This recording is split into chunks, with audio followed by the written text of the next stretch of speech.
Hello everybody, my name is Dimitri with Serg Supply, and today we're doing a full build walkthrough of this Transit 148 high roof.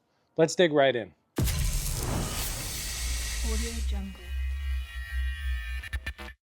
Alright, as is tradition here, we always start with the floor. This is a 2Tech 2 braided nylon flooring.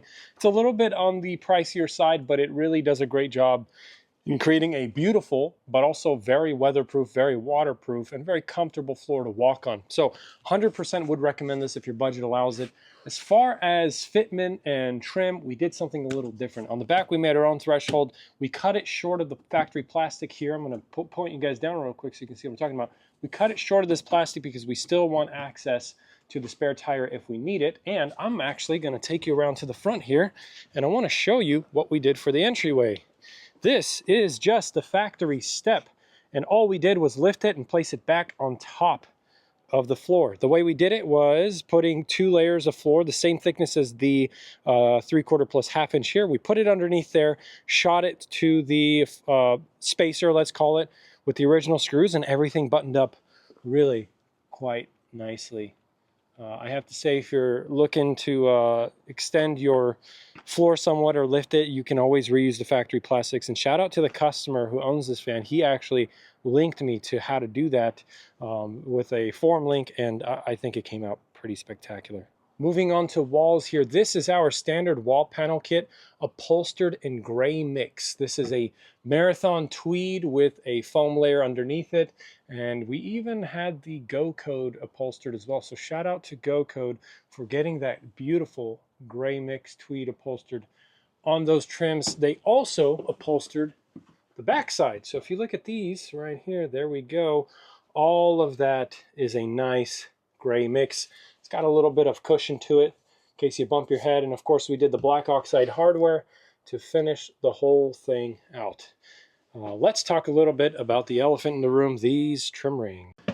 These are the Go Code Any sleepers. I think they look spectacular. They add quite a bit of sleeping space to the build. We definitely have well over 72 inches wall to wall, and I believe we're at 67 inches from front to back. So this is a fixed platform bed, and you have a ton of sleeping space.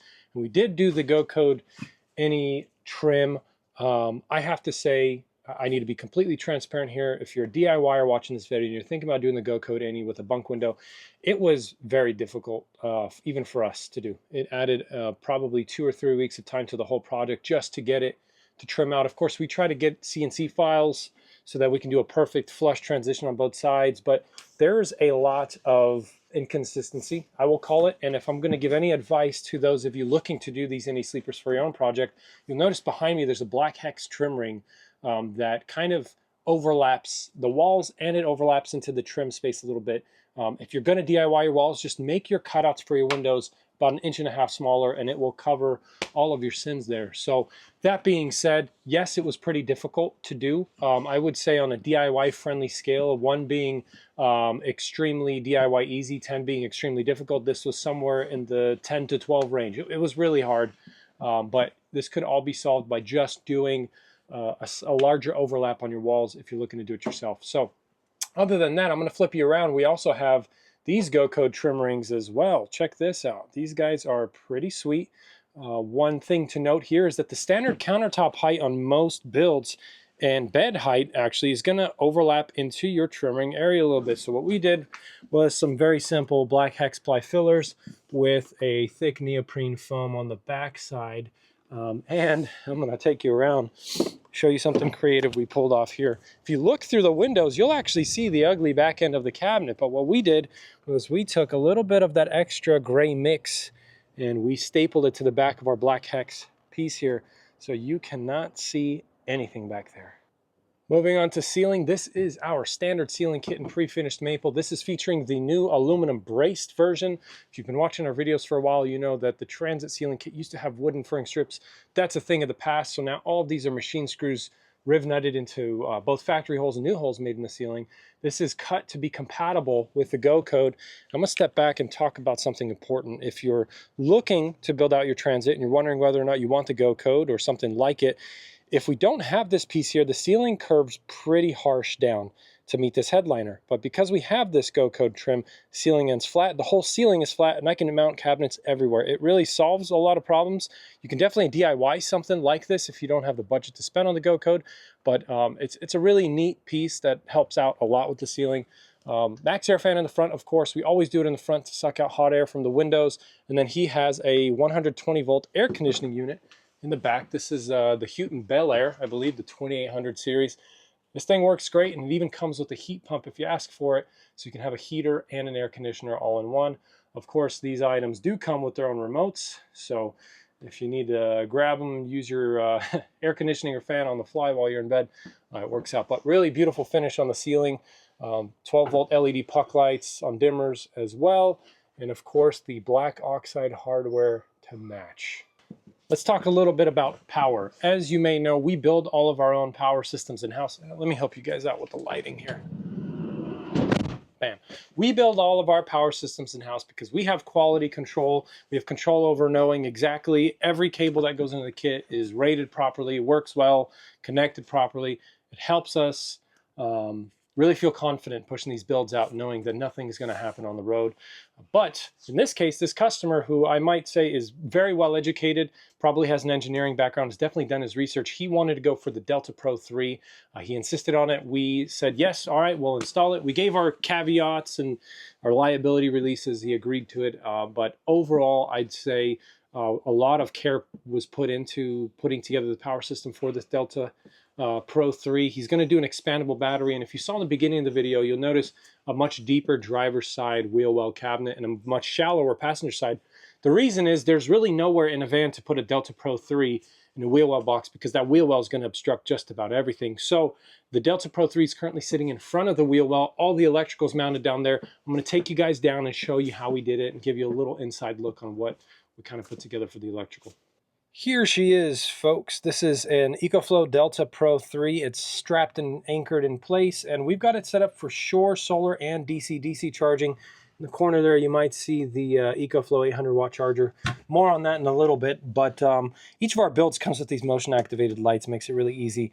But this super cool panel, this is the 110-volt switch panel or breaker panel for the EcoFlow. Basically, we use the I think it's the NEMA 23 out to this guy, which can feed up to 30 amps. Now we've got a couple different circuits here, none of them intended to run at the same time, but we've rated the wires appropriately. And then below we've got all of our 12 volt here, which actually comes out of this Anderson connector. Now one thing to note is the Anderson connector they give you is a very, what I'd like to think, inadequate 12 or 14 gauge. I don't recall. I personally don't think that's safe, so we ended up sourcing a much thicker 10 gauge Anderson with tinned wiring, not copper core. Again, emphasis tinned wiring. Went right into there. This is the serial cable for the EcoFlow screen. I'll show you in a second. And then all of our actual 12 volt controls living in here. This is basically max air fan. This is 30 amp, goes to a different Blue Sea, which I'll show you in a second. And then basically all of our extra control, and we added extra wires to go up to the roof rack. Ended up coming out pretty good. I'm very happy with how this turned out. And now let me pull you guys out and show you the screen. It lives in this area here. If you're a Sprinter owner, boo-hoo, I'm so sorry, but these Transit guys have this sweet panel where you can mount all of your controls here. This thing's pretty neat because you can turn it on, see your power system, see how much time you got left on it, and you can turn on and off your AC and DC just using these buttons here. Pretty nifty. Dimmer up here, not much to say about that. And then I promised you I'd show you that other Blue Sea. Generally, we do not like to put electrical anywhere near water, but in this case, it was a necessity. There's the second Blue Sea. It's living up there, and all it's doing is controlling the rocker kit that powers the fridge and the water pump. They're both on right now, on and primed. Very simple jerry can setup here, and you'll notice there is plumbing coming from underneath. I'll show you what this looks like. Voila. My one complaint I'd say about using a portable EcoFlow system for powering your van is that the 12 volt tends to shutter. It's really hard to pick up here in the video, but when you turn on the water, all of the lights just kind of flicker, and it drives me a little crazy, but it's pretty mild. And you know, the trade-off of not having to spend $10,000 on a power system might be worth dealing with flicker a little bit when you turn on your actual sink, your water pump. This is a bamboo insert that comes with all of our sinks. We did seal it in place. Now, this guy's a little unique. It's our tapered kitchen, the standard tapered kitchen you'd find on the website, but we did customize a few little things. Primarily, we put the coolant fan on the front because we have other things on the side, and then he provided his own depth gauge for an SB filter's water tank underneath. Of course, the beautiful isotherm drawer 130 if you need absolute monstrous volume of storage space for your cold goods. And let's turn around here, and I know we've already transferred from electrical to cabinets in one shop, but we may as well talk a little bit about the uppers and the bench. So let's dig into those. As far as upper cabinets go, this really isn't anything crazy, but it is a unique combination of the materials you see on our website. You may know the standard options are maple, stealth, and stealth plus bamboo, but we're more than happy to mix and match maple plus stealth, maple plus bamboo, whatever your poison is, we can make it happen. And in this case, poison of choice was black hex plus pre-finished maple. Everything's nice and buttoned up here underneath. And then this cabinet here is generally about the same. There's really nothing different. In fact, I think the difference is this one is full depth, this one is low profile. Other than that, nothing crazy. We have a very basic bench here, although the dimensions were modified. This is just general storage here on this side. I've included this little scalp saver kit. This is bumpers for the very top of the upper cabinets in case you want to cover up the corners there. And then in here we've set it up for our new toilet compatible design, but he has a bit of a custom toilet situation going on, so he's going to grow into this one later. And that just about wraps up the bench. A few other goodies to show you guys, and then we'll conclude this thing. Goodie number one, something we've never done before, but he requested, and I got some advice from other builders, and it ended up looking really sweet, is this very simple pull-out table. This is shelf protectors. These are not slides of any kind. These are same shelf protectors that we would use for the bed. They're basically aluminum edge stiffeners. And then we have this little pull-out table that you can use so you can sit on the bench. Let's see if I can set you guys up and show you what this looks like. Bear with me. Bam. So the idea is you sit down, you get your breakfast ready, you pull this thing out, and now you've got yourself a nice little table to eat on. Now, as far as rigidity, it's all right. I would say if you're doing a lagoon table on anything this size, you're going to hate your life because the lagoon's going to be super flimsy. So this is maybe good enough to work on a laptop, eat a meal. Definitely not good enough to sit on. Wouldn't recommend it, but a really nice, easy way to stow this thing. And more importantly, it doesn't limit access to your cabinets. Originally and traditionally, we do some thick 2 or 3 inch slides, but imagine if I have a 3-inch slide here, this door really only opens out to about maybe right here, making that top space completely inaccessible from both sides. So if you're looking for a sleek little pull-out table on your fixed bed system, just leave this down. This might be the way to go. You can maximize your space this way, and with the matching bamboo, I think it ends up being a nice, beautiful little touch.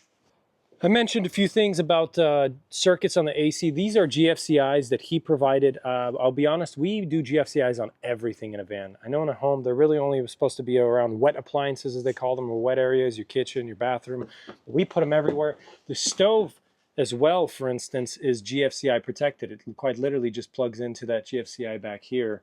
And then there's one extra open spot here in case somebody has a laptop or something they want to plug in. And if I take you around back here, I'll show you GFCI number 3. It's going to be this guy right here. Here's a great look at the difference in size on these boxes. In case if you're curious why, we wanted to maintain at least 30 inches box to box to make this storage actually usable for somebody. Yeah, it ended up turning out pretty good. The only other detail to mention here is the bed. You'll notice it overhangs. The idea is that we can bring the mattress all the way back to the actual doors on a fixed bed. Can't really do it on a Murphy or a removable or a bench, but you can on a fixed bed, and at the end of the day, it ends up looking pretty spectacular. Something I haven't done in the previous build walkthroughs that I will do in this one, and in an effort to keep this customer's privacy. I will not mention his first name, but I will talk a little bit about cost and specifics. This is a brand new Transit 148 high roof. It looks spectacular. It's road ready, and I think he can camp pretty comfortably up to a week off-road, off-grid without any solar, although it is ready for solar. And the alternator charger should push the 400 to 800 watts pretty consistently. So you've got a really good setup for water, for electricity, and comfort, frankly. And I'll just want to go through some of his costs real quick. In case you're curious, all of the costs for products in here, which are a little bit on the medium to high end, and upholstery really pushing up there in cost, came out to about $21,000 in this van. This includes all the cabinets, some of the appliances he included himself, like the air conditioning unit, I believe the Max Air fan. He just got better deals on some things and we weren't against installing them. So about $21,000 in product. And as far as installation costs, this ran him about $13,000, excuse me, in installation. So if you're looking to DIY it, the savings you'd get roughly is about $13K, but I would say for an average DIYer, this probably would take anywhere from 3 to 5 months to finish.